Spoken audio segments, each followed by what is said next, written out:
हंसी है हर बार तेरे उस जहां की, हंसी है हर बार बड़ी ही खूबसूरत है तेरी कायनात, बड़ी ही खूबसूरत है तेरी कायनात।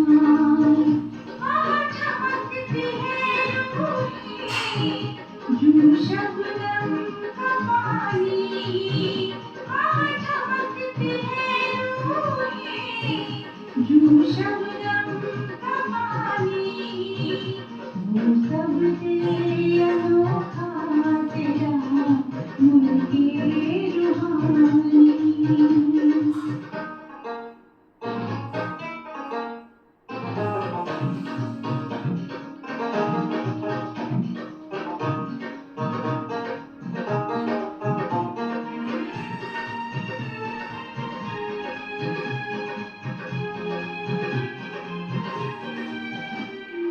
अमन का समंदर वो तेरा ठिकाना, अमन का समंदर वो तेरा ठिकाना, सिखाया है तूने कैसे वहाँ जाना, सिखाया है तूने कैसे वहाँ जाना, है गुलशन वो तेरा जहाँ खुशबू सुहानी, है गुलशन वो तेरा जहाँ खुशबू सुहानी, है सबसे अनोखा तेरा मुल्के रूहानी।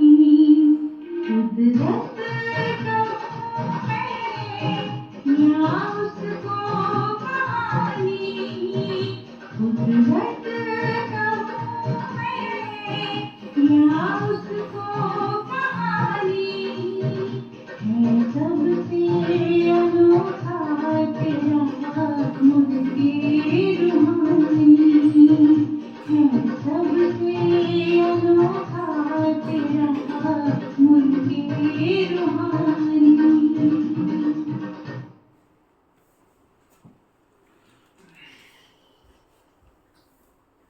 शांति। शांति। बाबा कहते मीठे बच्चे, एक बाप की याद में रहना ही अव्यभिचारी याद है।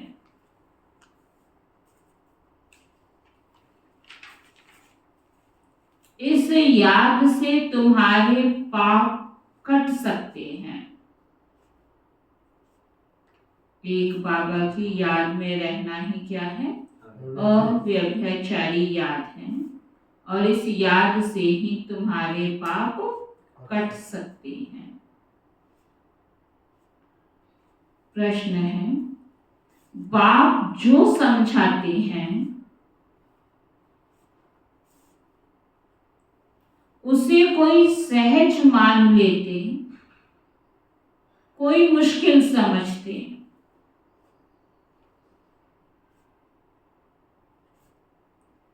इसका कारण क्या है? कोई तो सहज बाबा की आज्ञा मान लेते हैं और कोई मुश्किल समझते हैं। इसका कारण क्या है?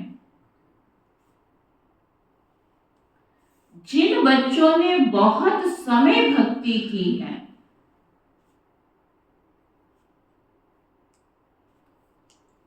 आधा कल्प से पुराने भगत हैं,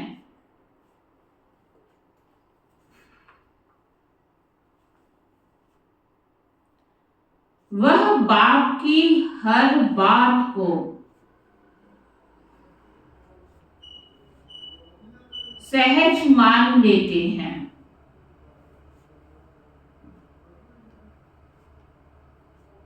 क्योंकि उन्हें भक्ति का फल मिलता है।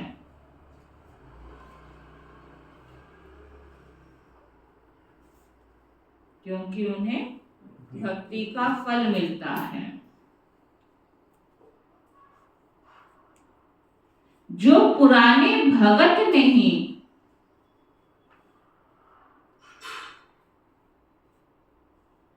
उन्हें हर बात समझने में मुश्किल लगता।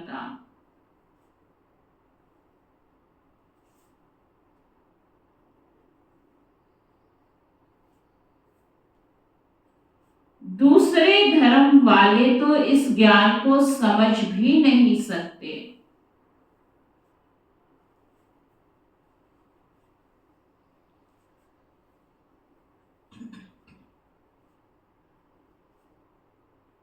समझ में आया बाबा क्या कह रहे हैं? क्या कहा बाबा ने? क्या समझ में आया? क्या समझ आया शैलजा बहन? दीदी जो भक्ति ज्यादा की हुई है जिन्होंने, उन्होंने जल्दी आज्ञा का पालन किया, और जिन्होंने नहीं किया उन्हें मुश्किल लगता है, और जो दूसरे धर्म वाले हैं वो इसको समझ भी नहीं सकते। क्या समझ आया? भक्ति का फल ज्ञान है, मतलब ये हो गया कि भाई अगर आप बाबा का ज्ञान देते हो, अगर वो पुराने भगत होंगे, ज्ञान समझ में आ जाएगा, बाबा के बच्चे बन जाएंगे। लेकिन कई हैं जो बाबा के घर में आते हैं, ज्ञान अच्छा लगता है, लेकिन फिर भी बाबा के बच्चे नहीं बनते हैं। समझते हैं कि ये सबसे ऊंचा स्थान है, ज्ञान भी सच्चा है, दरबार भी सच्चा है, लेकिन फिर भी बाबा के बच्चे नहीं बनते, तो समझो उनकी भक्ति अभी बची हुई है, कोई पुराने भगत नहीं है। अगर भगत होंगे तो ज्ञान समझ में आएगा ही।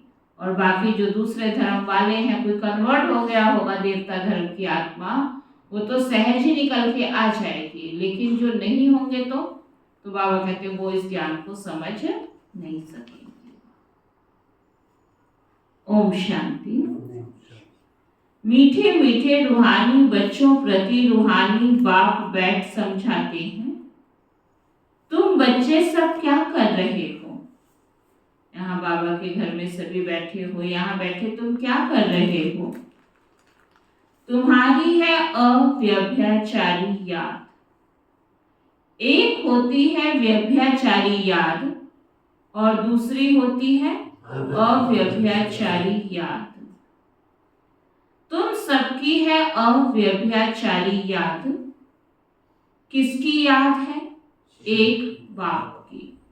आज शुरू में बाबा ने क्या कहा? अव्यभिचारी माना एक बाप की याद हो, व्यभिचारी माना अनेकों की याद, व्यभिचारी माना एक की याद। तो बाबा कहते तुम सब यहाँ बैठे हो तो किसकी याद में बैठे हो? एक शिव बाबा की ना। तो बाबा कहते अव्यभिचारी याद में बैठे हो, एक बाप की याद में बैठे हो। बाप को याद करते करते पाप कट जाएंगे और तुम वहां पहुंच जाएंगे।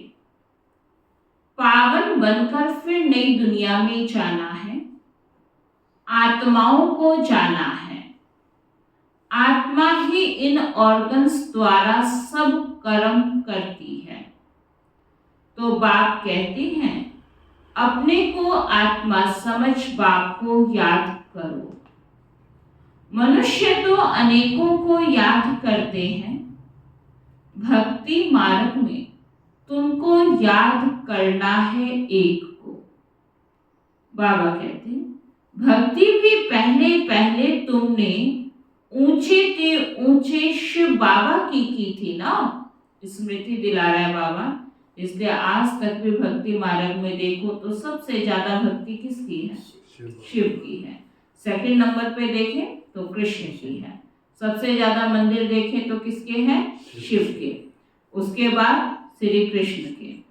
बाकी देवी देवताओं के तो कहीं है कहीं नहीं है। कोई दिन त्योहार आएगा तो पूजा कर लेंगे, नहीं आएगा तो नहीं करेंगे। लेकिन शिव के और कृष्ण के भगत तो तकरीबन मिलते ही, और शिव के तो मोस्टली है।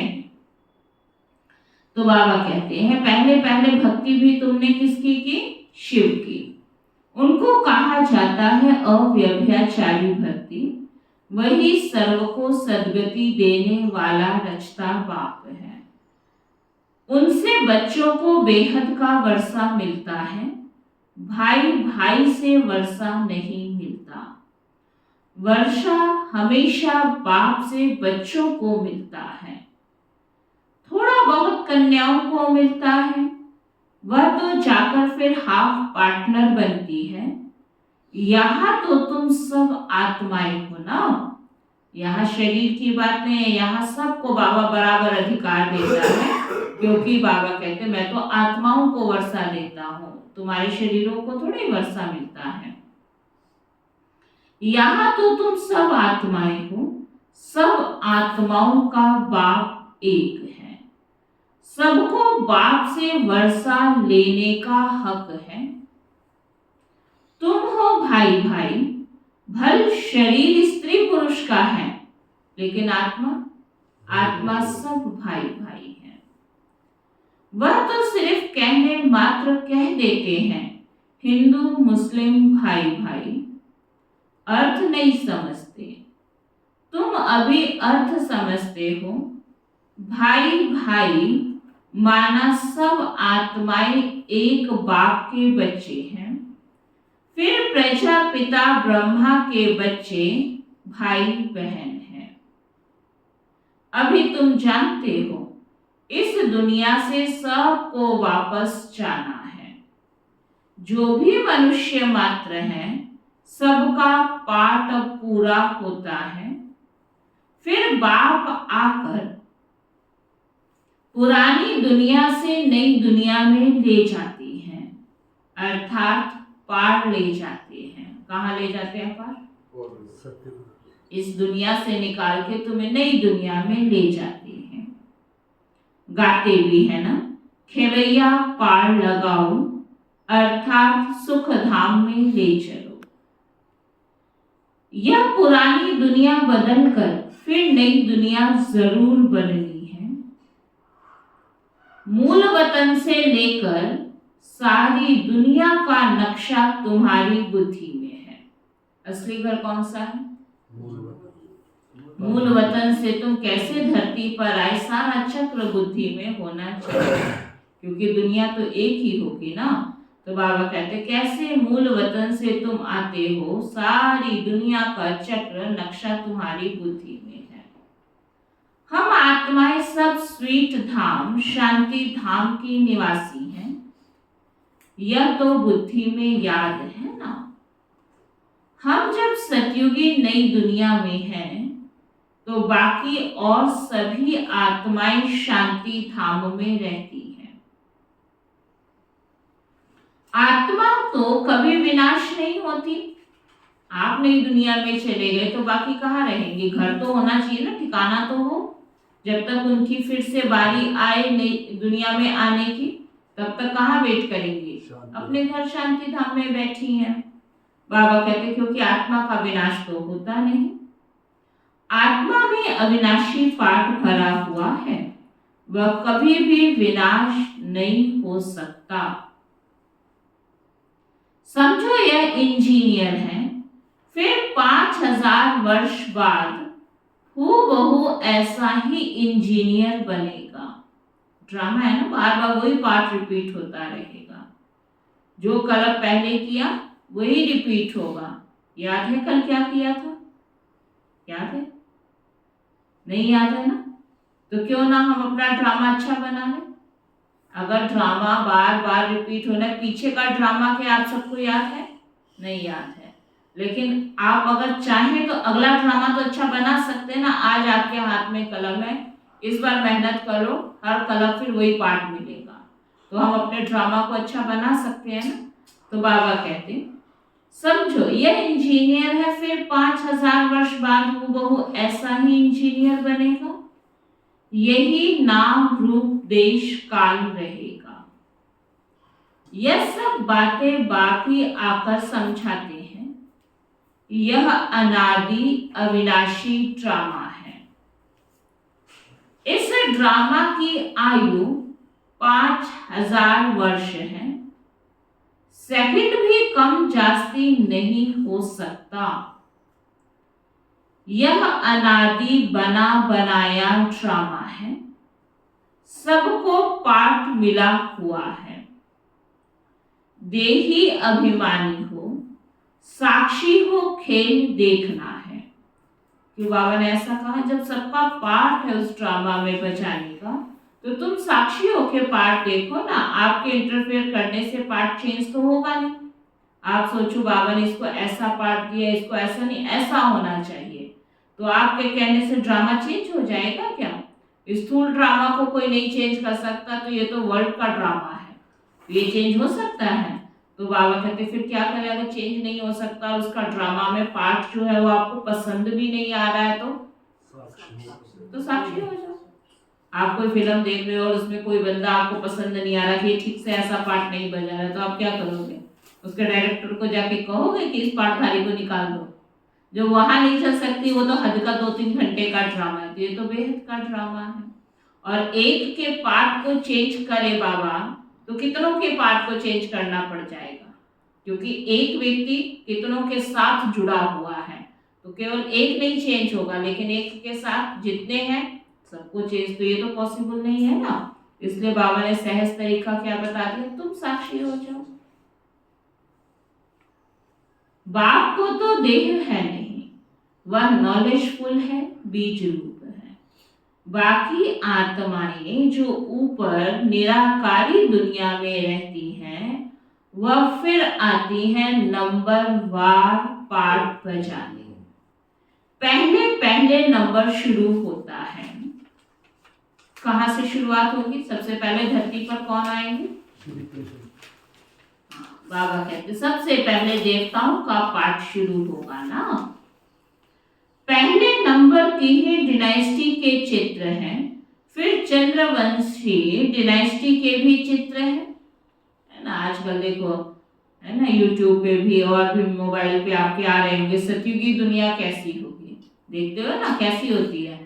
कितने सुंदर महल होंगे, कितने सुंदर वहां के बर्तन होंगे, कितने सुंदर पुष्पक विमान होंगे।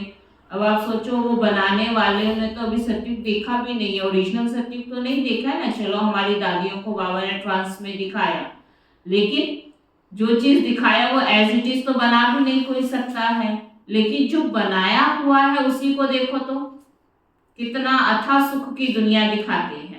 तो बाबा कहते सोचो कि आपकी सूर्यवंशी और चंद्रवंशी दुनिया कैसी होगी। सबसे ऊंचे सूर्यवंशी लक्ष्मी नारायण का राज्य, उन्हों का राज्य कब कैसे स्थापन हुआ कोई भी मनुष्य मात्र नहीं जानते। सतयुग की आयु ही लाखों वर्ष लिख दी है। कोई को भी जीवन, बाबा कहते कोई की भी जीवन कहानी को नहीं जानते। इन लक्ष्मी नारायण की जीवन कहानी को जानना चाहिए ना।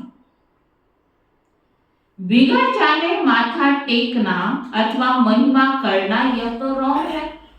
जानते हैं नहीं फिर भी माथा टेके जा रहे हैं, फिर भी उनकी महिमा किए जा रहे हैं, तो बाबा कहते यह तो रॉन्ग है। बाप बैठ मुख्य मुख्य जो हैं उनकी जीवन कहानी सुनाते हैं। अभी तुम जानते हो कैसे इनों की राजधानी चलती है।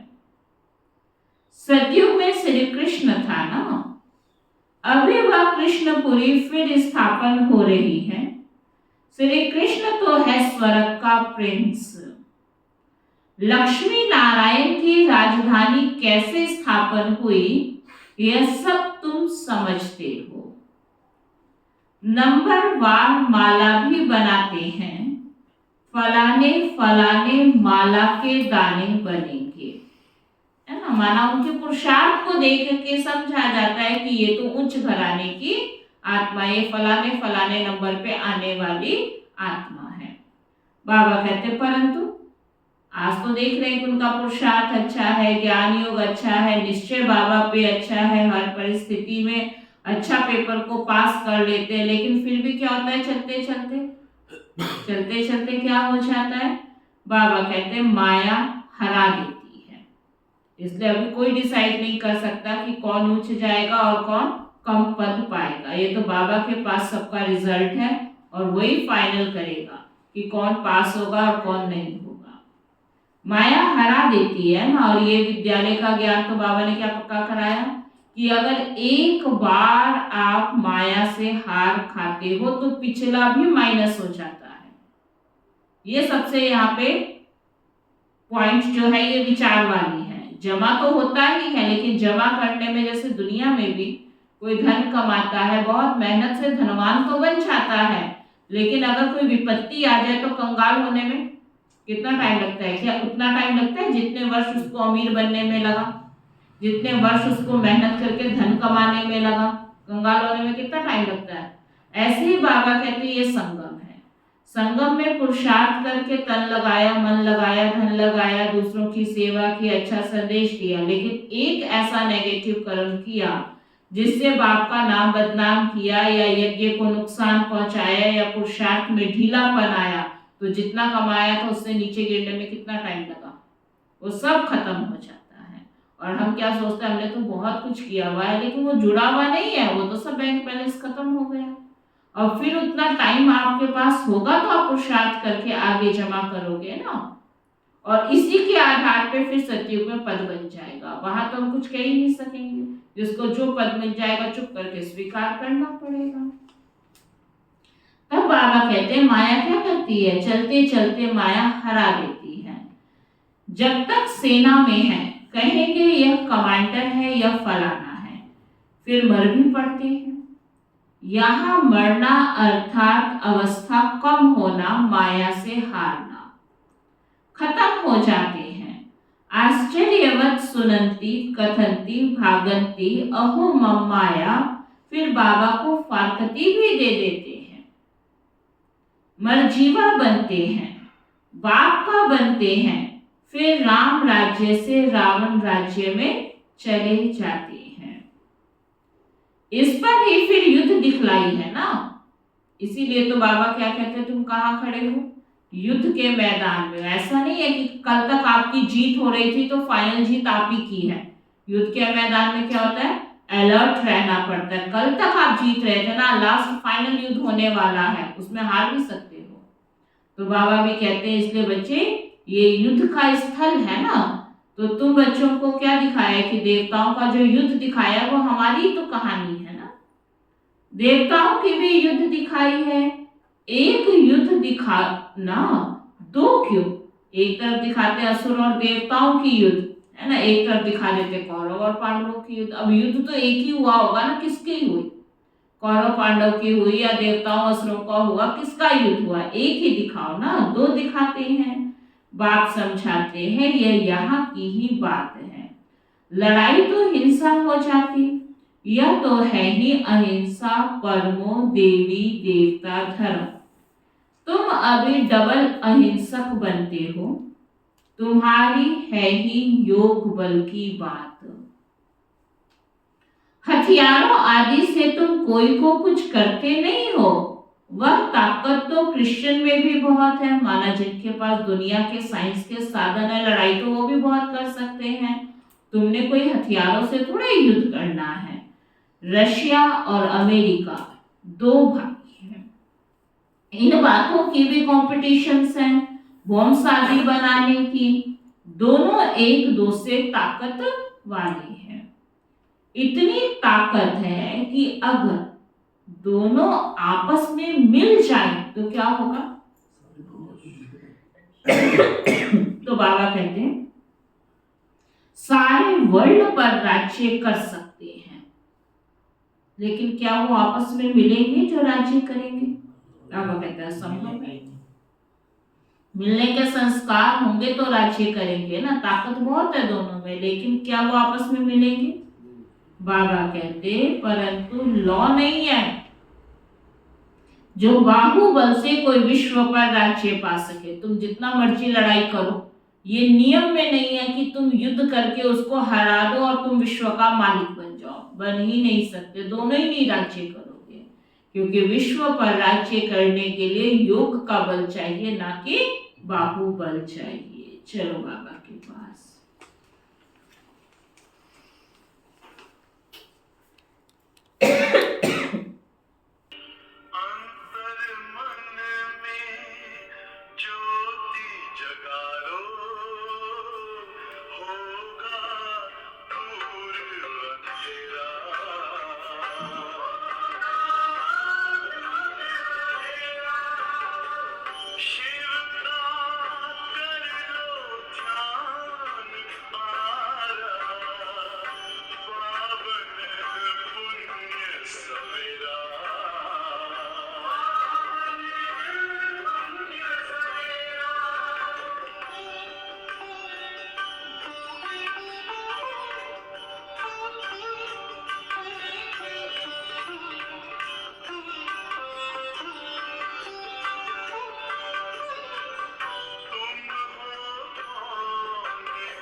से आए अपने आप को जानो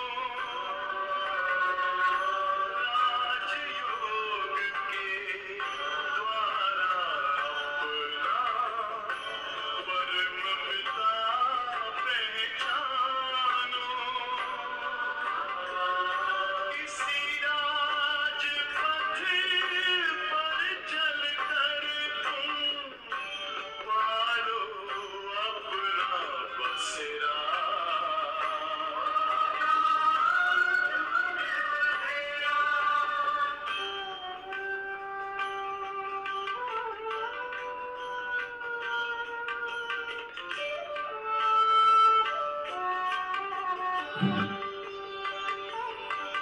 तुम हो आत्मा तन से प्यारे परमात्मा को प्यारे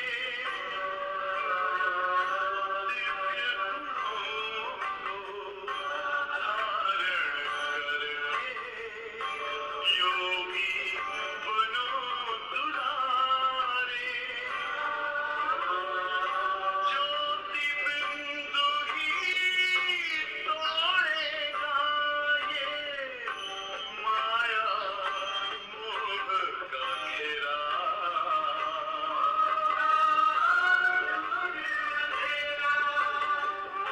अंतर मन में ज्योति जगा लो होगा दूर अंधेरा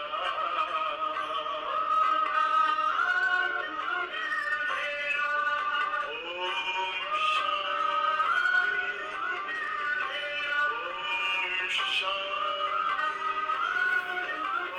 ओम शांति।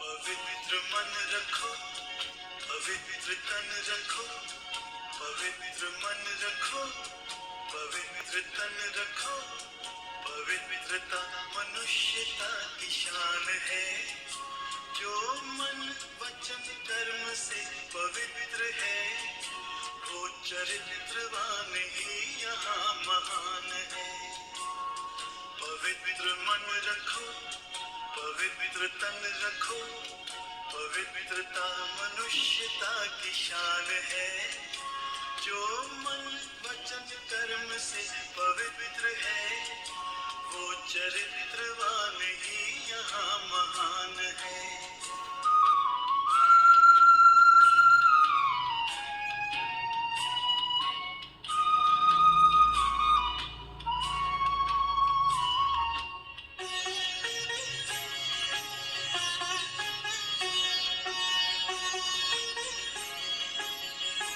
बड़ा ही मूल्यवान है तुम्हारा ये जन्म तुम्हारा ये जन्म बड़ा ही मूल्यवान है तुम्हारा ये जन्म तुम्हारा ये जन्म जगत की कर्म भूमि में करो भले कर्म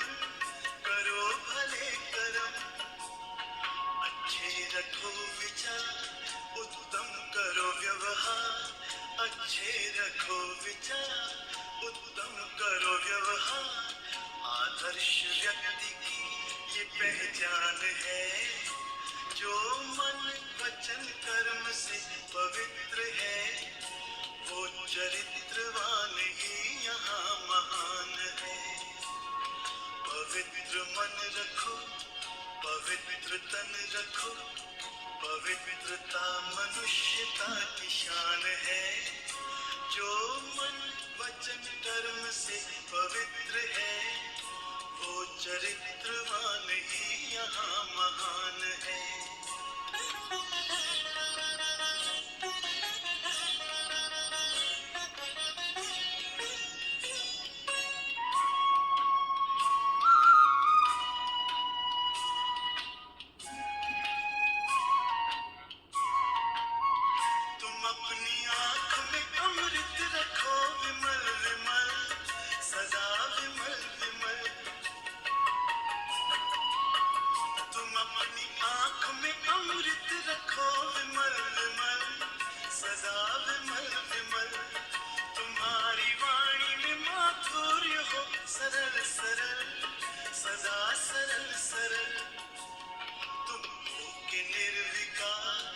सबका करो सत्कार, तुम हो कि निर्विकार, सबका करो सत्कार, ये जन्म तुम्हारा इम्तिहान है।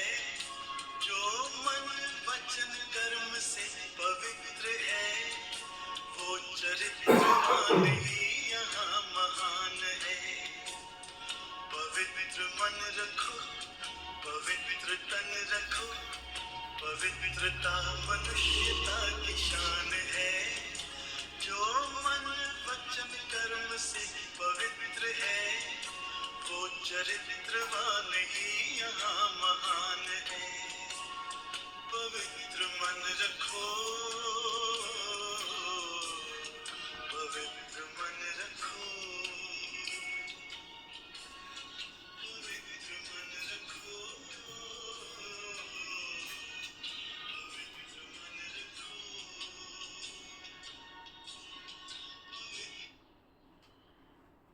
तो बाबा क्या कह रहे थे? बाबा कह रहे थे ना कि दोनों देश इतने ताकतवर है, अगर आपस में मिल जाएं तो पूरे विश्व पर राज्य कर सकते हैं।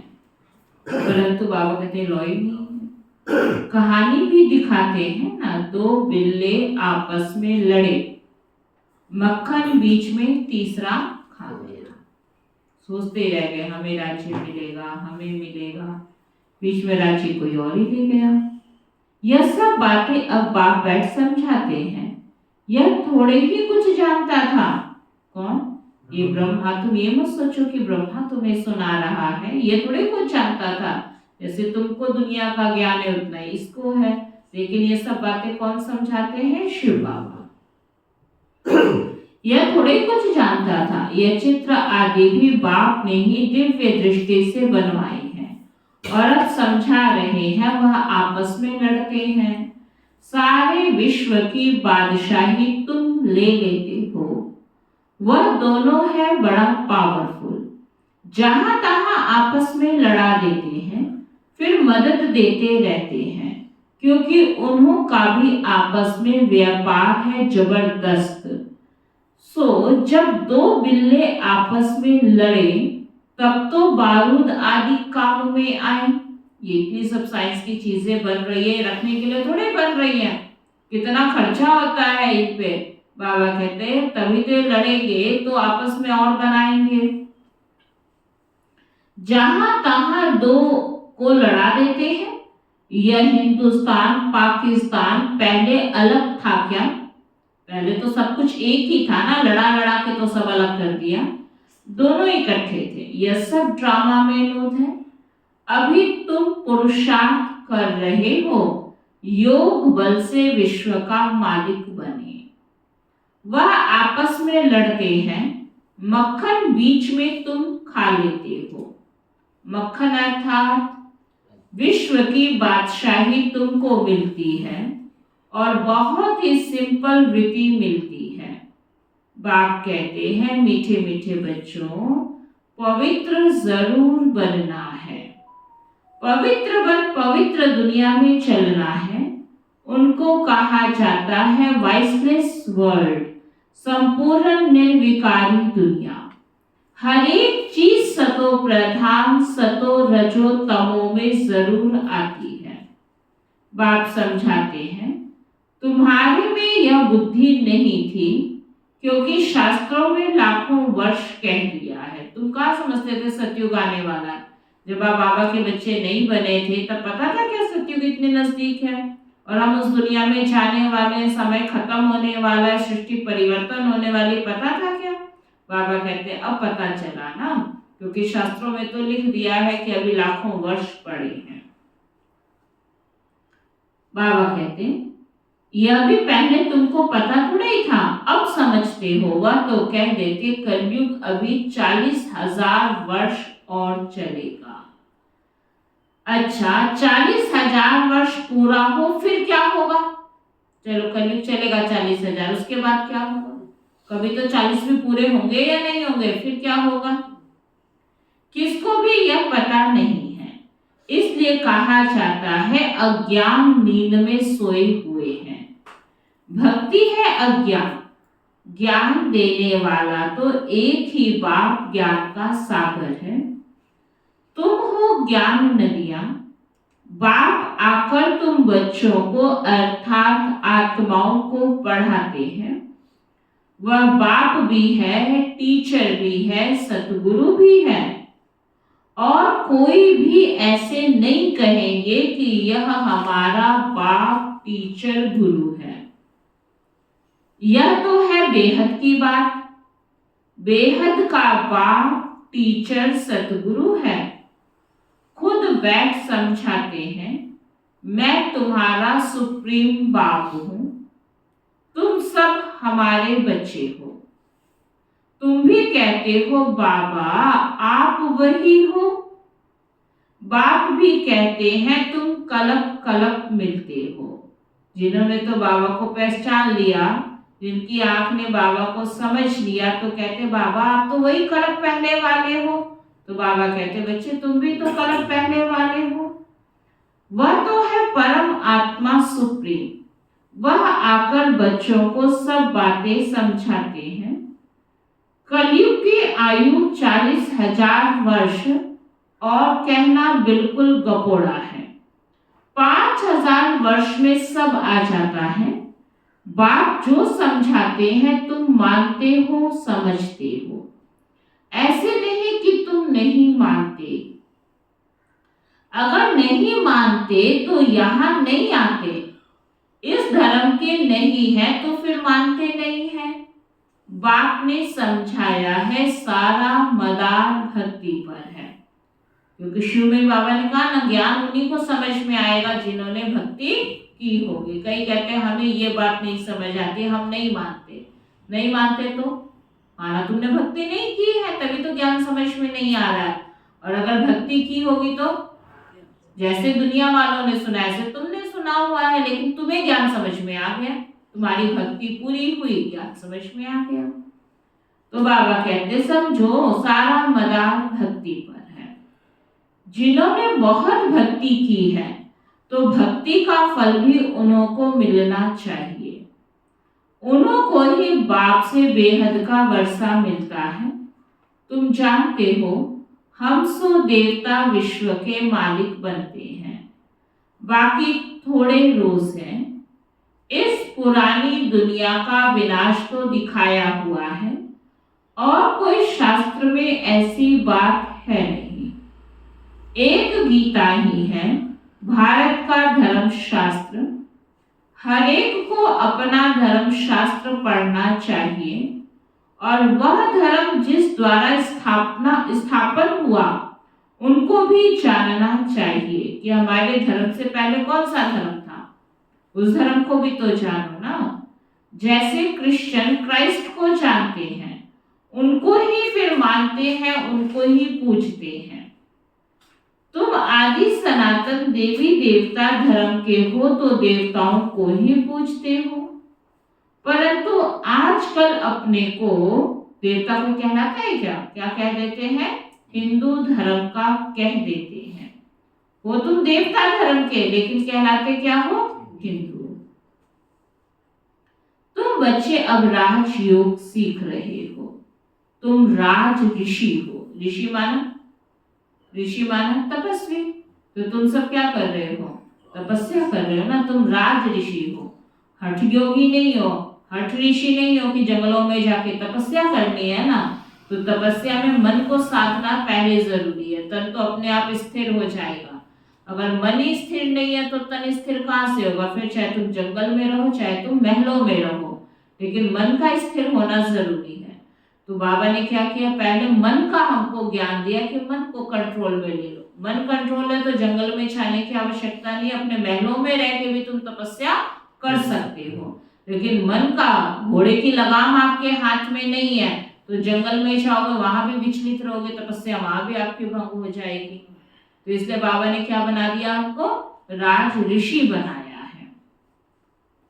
वह है हठ योग ऋषि। रात दिन का फर्क है। उन्हों का संन्यास है कच्चा, हद का है ना। सिर्फ घर बार छोड़ने का कि हमने छोड़ दिया, तन से छोड़ा, मन से छूटा। तो बाबा कहते घर बार छोड़ दिया तो समझो हमने संन्यास कर दिया। तुम्हारा संन्यास व वैराग्य है पुरानी दुनिया को छोड़ने का। जब छोड़ दिया तो चाहे उनके बीच में भी रहे तो क्या फर्क पड़ता है, मन हट गया ना। तो मन हट गया तो चाहे घर में रहो, जंगल में रहो, उनके बीच में रहो, जब हट ही गया तो फिर तो खत्म हो गया। तो बाबा कहते फिर जंगल में जाने की भी क्या आवश्यकता है। तो वो बाबा कहते हैं कि तुम्हें एक परिवार से नहीं, पुरानी दुनिया से ही संन्यास करना है। पहले पहले अपने घर स्वीट होम में जाकर फिर नई दुनिया सतयुग में आएंगे। ब्रह्मा द्वारा आदि सनातन देवी देवता धर्म की स्थापना होती है। अभी तो यह पतित पुरानी दुनिया है, यह समझने की बातें हैं। बाप द्वारा पढ़ते हैं, यह तो जरूर रियल है ना। इसमें निश्चय ना होने की तो बात ही नहीं है। यह नॉलेज बाप ही पढ़ाते हैं।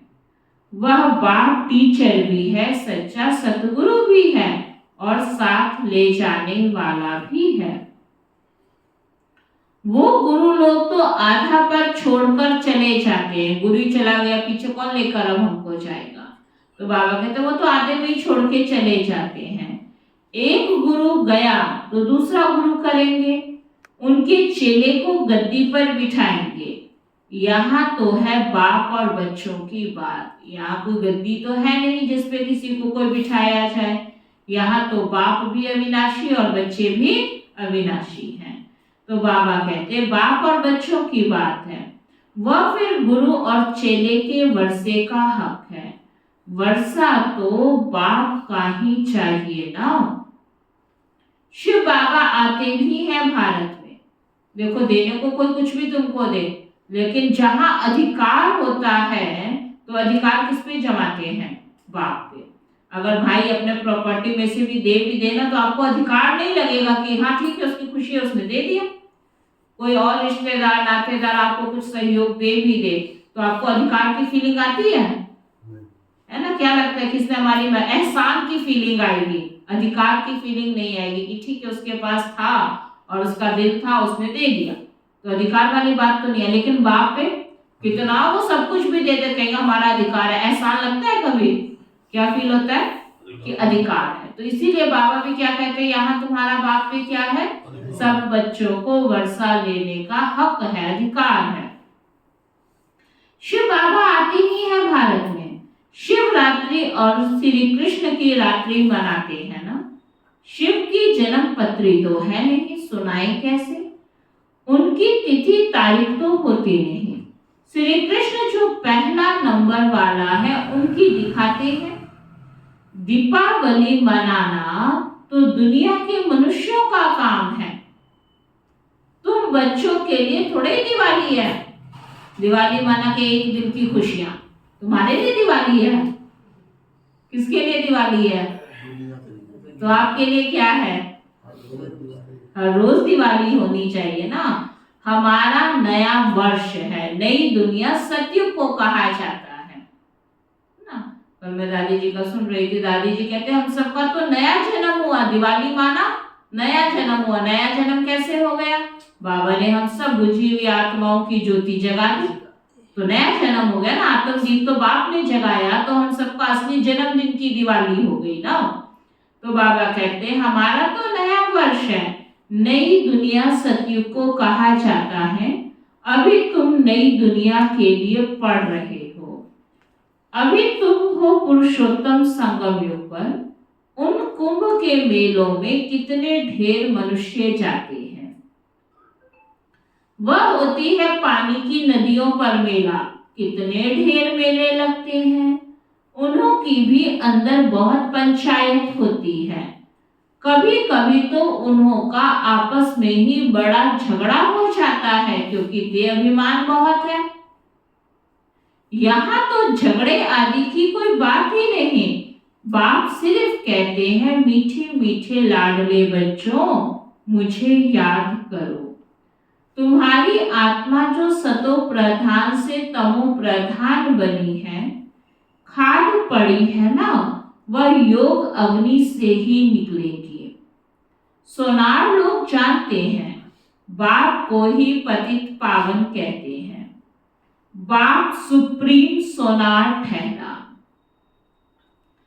सबकी खाद निकाल सच्चा सोना बना देते हैं। सोना अग्नि में डाला जाता है। यह है योग अर्थात याद की अग्नि, क्योंकि याद से ही पाप भस्म होते हैं। तमो प्रधान से सतो प्रधान याद की यात्रा से ही बनना है। सब तो सतो प्रधान नहीं बनेंगे, कलप पहले मिसल ही पुरुषार्थ करेंगे। परम आत्मा का भी ड्रामा में पार्ट नूंधा हुआ है। जो नूंद है वह होता रहता है, बदल नहीं सकता, रील फिरता ही रहता है। बाप कहते हैं आगे चल तुमको गुह्य गुह्य बातें सुनाएंगे, और रास बाबा बच्चों के आगे खोलता चला जाएगा। पहले पहले तो यह निश्चय करना है कि वह सब आत्माओं का बाप है, केवल हमारा बाप नहीं है, सब आप। पहले तो तुम्हें यह निश्चय होना चाहिए। क्या ये क्यों बाबा पक्का करा रहा है? क्यों पक्का करा रहा है कपिल भाई? क्यों बाबा ये पक्का आपको करा रहा है? हाँ जी आरती बहन जी। हमें पता होना चाहिए कि सभी हम आत्माएं हैं और वो हमारा आपको पता नहीं है? भाई जब तुम ज्ञान देते हो ना किसी को, जो अपनी बुद्धि की प्लानिंग करके आ जाते हो, वो तो सिख धर्म वाले हैं, वो क्रिश्चियन धर्म वाले हैं, वो मुस्लिम धर्म वाले हैं। ये तुम कैटेगरी लेके यहाँ पे आ जाते हो ना, तो कृष्णा को मानने वाले हैं, बहन जी वो तो फलाने गुरु को मानने वाले। पहले तो तुम्हारे दिमाग में पक्का होना चाहिए कि वो सभी आत्माओं का बाप है, इसलिए सबका हक है उस बाप को जानने का और पहचानने का। ये जो बुद्धि में हम सेवा से पहले ये प्लानिंग कराते हैं ना, नहीं उनको नहीं, वो तो मुस्लिम लोग हैं दीदी, आप क्या बात करते हो, उसके पास भेज रहे हो तो मुस्लिम लोग हैं। तो बाबा ने कहा है इसका मतलब तुम्हारी बुद्धि में नहीं है कि वो उनका भी बाप है, वो मुस्लिम है या हिंदू है या सिख है या ईसाई है या फलाना है या ढुकाना है या कुछ भी है। लेकिन बाबा कहते पहले तो तुमको निश्चय हो। क्या निश्चय हो? क्या निश्चय हो? अगर आपको ये निश्चय होगा तो आप ऐसी बातें कहेंगे कि ये फलाना है ये फलाना है, उसका भी तो बाप है। तुम धर्म का विश्लेषण लेने जा रहे हो या उसको उसके बाप का परिचय देने जा रहे हो? करने क्या जा रहे हो सेवा पे? उसका बायोडेटा लेने जा रहे हो कि तुम बता कौन सा धर्म का और कौन से जाति का है और कौन किसको तुम मानता है। नहीं नहीं दीदी वो तो देवियों का भगत है। अरे देवियों का वो भगत है, उसका तुम वो सारा विस्तार लेने जा रहे हो या उसको बाप का परिचय देने जा रहे हो? पहले तो तुम्हें निश्चय होना चाहिए। क्या निश्चय हो? कि वो सभी आत्माओं का बाप है। तो तुम उसको उसके बाप से मिलाने जा रहे हो, किसका है किसका नहीं है ये छोड़ो, लेकिन तुम्हें क्या हो कि वो सबका बाप है। समझ में आया? इस भावना से, इस निश्चय से, जैसे आपको अपने बाप पे निश्चय हो गया ना वो मेरा बाप है, ऐसे वो उनका बाप है, इतना पक्का वाला निश्चय होगा तब बाबा का संदेश दोगे और उसको उसके बाप की पहचान मिलेगी। पहले पहले तो ये निश्चय करना है कि वह सब आत्माओं का बाप है, उस शरीरों का बाप नहीं है, सब आत्माओं का बाप है। तो हमने शरीर रूपी कपड़े पहन रखे हैं ना, कोई किसी धर्म का कोई किसी जाति का, लेकिन हमारा बाप तो एक है ना। मन मनाभव का अर्थ भी यह है। बाकी श्री कृष्ण भगवानुवास तो है ही नहीं। अगर श्री कृष्ण हो फिर तो सब उनके पास चले आए, सब पहचान ले। फिर ऐसे क्यों कहते हैं कि कोटों में कोई जानते हैं? यह तो सब बाबा कहते हैं यह तो बाप समझाते हैं, इसलिए मनुष्यों को समझने में तकलीफ होती है। आगे भी ऐसा हुआ था। मैंने ही आकर देवी देवता धर्म की स्थापना की थी, फिर यह शास्त्र आदि सब गुम हो जाते हैं। बाबा कहते फिर अपने समय पर भक्ति मार्ग के शास्त्र आदि सब वही निकलेंगे। सतयुग में एक भी शास्त्र नहीं होता, भक्ति का नाम निशान नहीं। अभी तो भक्ति का राज्य है, सबसे बड़े ते बड़े हैं श्री श्री 108 जगत गुरु कहलाने वाले। आजकल तो 1000 भी कह देते हैं। वास्तव में यह माला है यहाँ की। माला जब फेरते हैं तो जानते हैं फूल निराकार है और फिर है मेरू दाना। आपने देखा उसमें भी 2 दाने जुड़े हुए होते हैं। किस किस ने देखा है? जो माला होता है ना उसमें पहले फूल होता है और फूल के बिल्कुल साथ वाला जो दाना होता है वो क्या होता है? 2। वो किसकी निशानी है? ब्रह्मा और मम्मा सरस्वती की है। तो बाबा कहते हैं ब्रह्मा सरस्वती युगल दाना, क्योंकि प्रवृत्ति मारक है ना, तो प्रवृत्ति मारक वाले निर्वृत्ति मारक वालों को गुरु करेंगे तो क्या देंगे? हठ योग सिखाना पड़े। वह तो अनेक प्रकार के हठ योग है। राजयोग है ही एक प्रकार का, याद की यात्रा है ही एक जिसको राजयोग कहा जाता है, बाकी और सब है हठ योग शरीर की तंदुरुस्ती के लिए। यह राजयोग बाप ही सिखलाते हैं। आत्मा है फर्स्ट, फिर पीछे है शरीर। तुम फिर अपने को आत्मा के बदले शरीर समझ उल्टे हो पड़े हो। अब अपने को आत्मा समझ बाप को याद करो तो अंतमति सो गति हो जाएगी। अंतमति सो गति हो जाएगी। कब? जब अपने को आत्मा समझेंगे। अच्छा, मीठे मीठे सिटी लदे बच्चों प्रति माता पिता बाप दादा का याद प्यार और गुड मॉर्निंग। रूहानी बाप की रूहानी बच्चों को नमस्ते। हम सब रूहानी बच्चों की रूहानी बाप दादा को दिल व जान सिक व प्रेम से नमस्ते नमस्ते नमस्ते जी। धारणा के लिए सार है। इस अनादि अविनाशी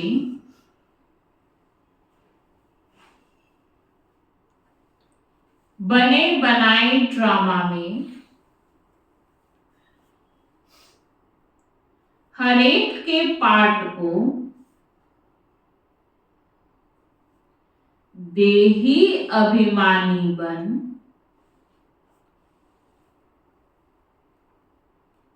साक्षी होकर देखना है।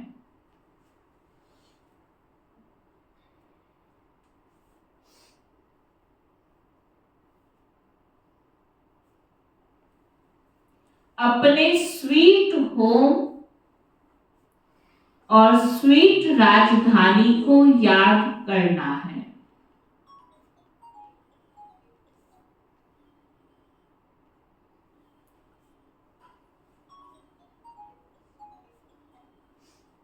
इस पुरानी दुनिया को बुद्धि से भूल जाना है।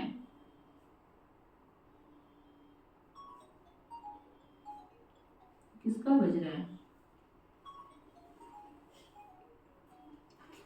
इसको साइलेंट करना सिखाओ ना। फोन लेके आ जाते हैं, साइलेंट आता नहीं है करना। बाबा कहते हैं अपने स्वीट होम और स्वीट राजधानी को याद करना है। इस पुरानी दुनिया को बुद्धि से भूल जाना है। माया से हारना नहीं है।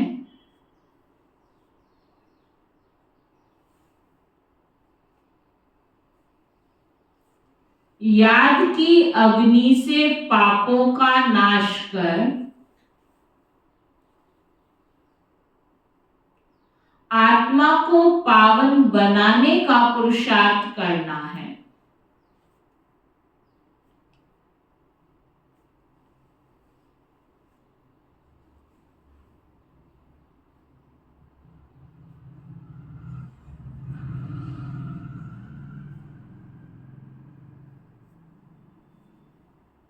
याद की अग्नि से क्या करो? पापों का नाश कर आत्मा को पावन बनाने का पुरुषार्थ करना है। वरदान है दीपमाला पर यथार्थ विधि से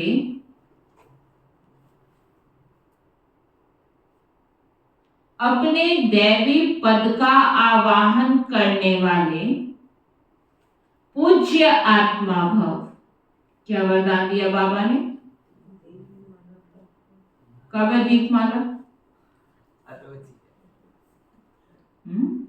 दीपमाला पर क्या करेंगे? यथार्थ विधि से अपने दैवी पद का। दीपावली किसका यादगार है? किसका यादगार है? नई दुनिया का यादगार है ना। तो नई दुनिया में क्या होगा? यही पद और यही पोजीशन होगा जिस पोजीशन में आप बैठे हो। क्या होंगे? सब बदल जाओगे और सब देवी देवता बन जाओगे। तो बाबा कहते दैवी पद का आवाहन करने वाले कौन? पूज्य आत्मा भव। तो ऐसी दिवाली कौन कौन मनाएंगे? हाथ खड़ा करो। 4 5 थोड़ी थोड़ी संख्या बढ़ गई है। कब मनाएंगे? कब मनाएंगे? कल मनाएंगे सभी दिवाली ऐसी। तो कल शाम को, कल तो सतगुरुवार, देखो दिन भी कितना अच्छा आया है। सतगुरुवार का दिन है और वो परम ज्योति परमात्मा है ना, जो सभी दीपकों का दीप राज है। तो उस दीप राज ने हम सब आत्माओं का दीपक जगाया। तो ऐसे प्यारे बाबा ने हम सब की सच्ची दिवाली मना दी। दिवाली माना घर घर में रोशनी नहीं, पहले जीवन में रोशनी हो तो घर घर में रोशनी आएगी ना। तो सबसे पहले तो बाबा ने ज्ञान का प्रकाश देके क्या किया? हमारे जीवन को रोशन कर दिया। तो ऐसे प्यारे बाबा को भोग भी हम सब स्वीकार कराएंगे। और जैसा कल दीदी ने अनाउंस भी आप सबको किया था कि सबको पिकनिक माना खुशी का एक प्रतीक है ना। आपस में नई दुनिया की स्मृतियों को ताजा करते हुए, प्यारे बाबा का आवाहन करते हुए शाम के समय 3:30 बजे से 5 बजे तक का ये कार्यक्रम रखा है। नेचुरल है कि शाम को अंधेरा भी हो जाता है और आप सबको घर भी समय से जाना है।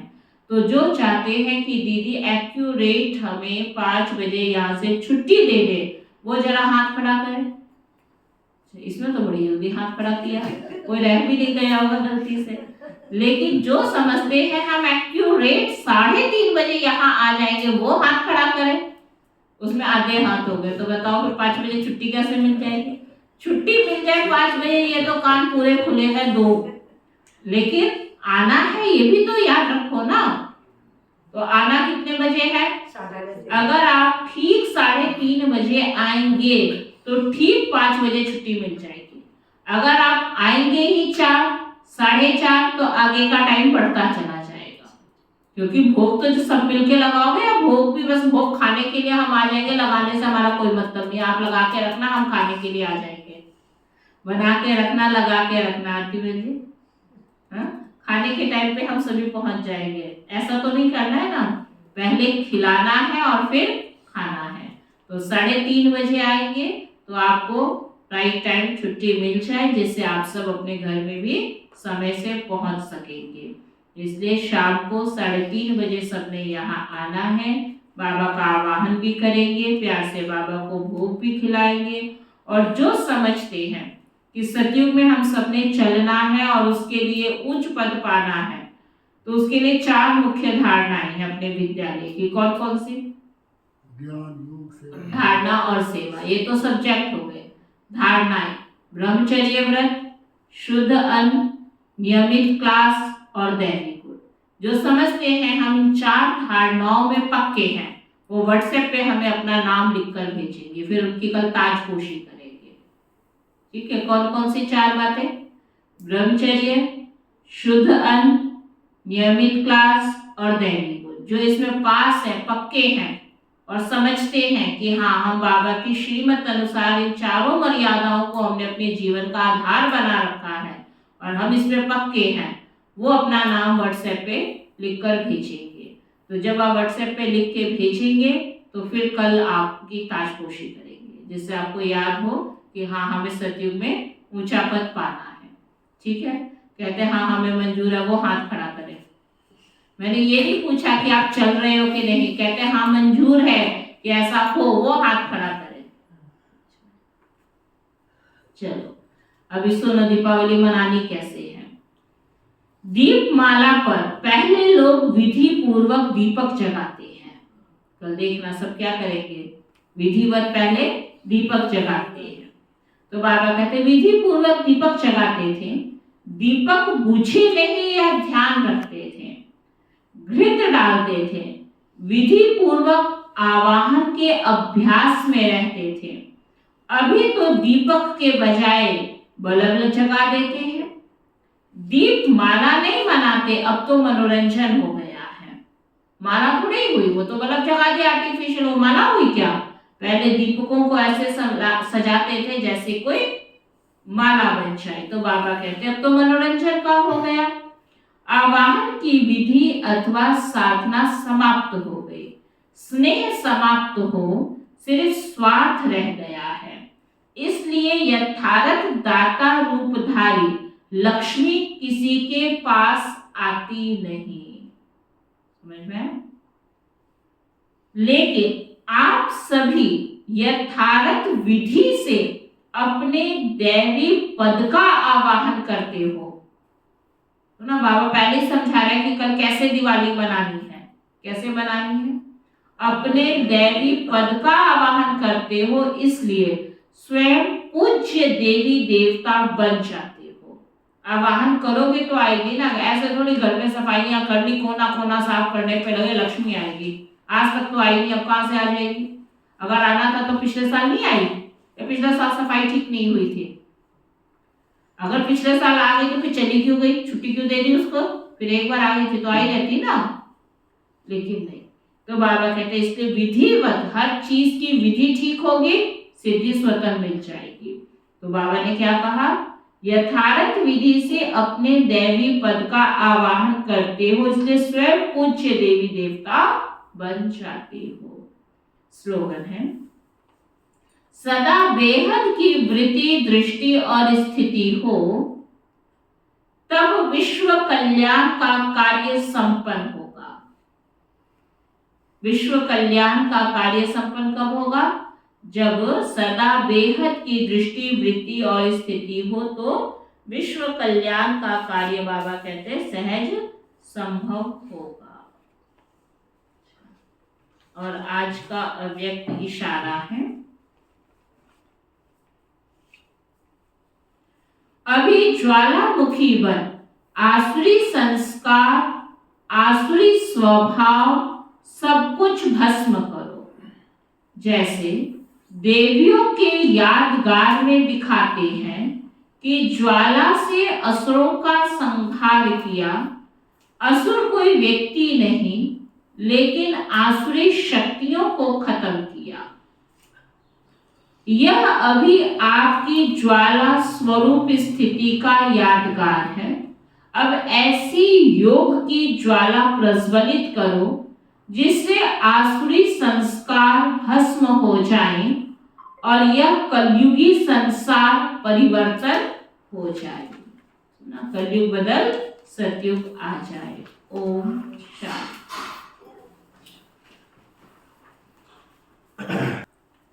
हम सबके मीठे प्यारे शिव बाबा आपने जो हमें ज्ञान रत्नों से सजाया आपका दिल से बहुत बहुत शुक्रिया। इस यज्ञ की सभी छोटी बड़ी दीदी दादियाँ ब्रह्मा कुमार कुमारी भाई बहने आप सबका बहुत बहुत शुक्रिया। प्रकृति के पांच तत्व धरती आकाश जल वायु अग्नि आप सबका भी बहुत बहुत शुक्रिया। धर्म की जय हो, अधर्म का विनाश हो, प्राणियों में सद्भाव हो, विश्व का कल्याण हो, विश्व का कल्याण हो। ऐसी हम सबकी ऐसी हम सब की मंगल कामना है। मंगल कामना है। अगर हमसे किसी को कोई दुख पहुंचा है अगर हमसे किसी को कोई दुख तो पहुंचा हम है क्षमा मांगते हैं। तो हम क्षमा मांगते हैं। और हमें कोई दुख पहुंचा है और हमें कोई दुख पहुंचा है तो हम क्षमा करते हैं। तो हम क्षमा करते हैं। ओम शांति। ओम शांति।